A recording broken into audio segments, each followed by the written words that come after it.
As a doctor or nurse, what's the nastiest thing you've seen a visitor do with a patient? Not a medical professional, but I could easily qualify as a professional patient. This happened to me. I had just endured a 9-hour surgery on my lumbar spine, and been transferred from recovery to a semi-private room.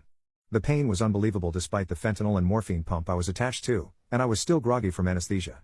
Enter my roommate. She was admitted for observation for a broken ankle. Classic southern middle-aged perky church lady. Very perky. Not long after she arrived, followed by husband carrying a monogrammed, riotously floral overnight bag, her church entourage arrived in our small room. My bed was surrounded by my worried husband and parents. At least 10 people crowded her side of the room, spilling over into my side. Not one of these people seemed to notice there was anyone in the other bed, and proceeded to bump into and even sit on the end of my bed, ignoring my cries of pain whenever the bed was jostled. To add to my misery, all these people in a very small, inadequately ventilated room brought the ambient temperature up into the very high 80s. I have had asthma all my life and have developed a phobia of warm, still air. It makes me feel as if I am suffocating. Each time the bed was jostled and I cried out in pain, my husband would politely ask that the crowd not touch my bed. They ignored him. You have to understand at this point that the hub is a very prim and proper Brit and not prone to rude outbursts.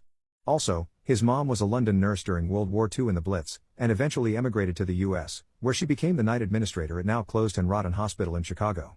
So the baby boy knows his way around the hospital. Finally, the hubs announced that I had had a serious surgery that day and they were hampering my recovery and he would appreciate it if they would abide by the hospital rules of a 2-visitor limit. After a silent pause to take this in, we lived in Georgia at the time, and his very proper English accent always commanded a bit of respect, and the pastor sat on the end of my bed, squashing my feet and causing me to scream. My parents assisted him back to his feet, and my hubby disappeared amidst the confusion. He returned in less than 5 minutes with the night admin in tow. She flushed out all the visitors and slapped a no visitors sign on the door. Family members are not considered visitors at this hospital. Moral of the story: don't check your manners at the door when you are visiting someone in a hospital setting. There are actually sick people there.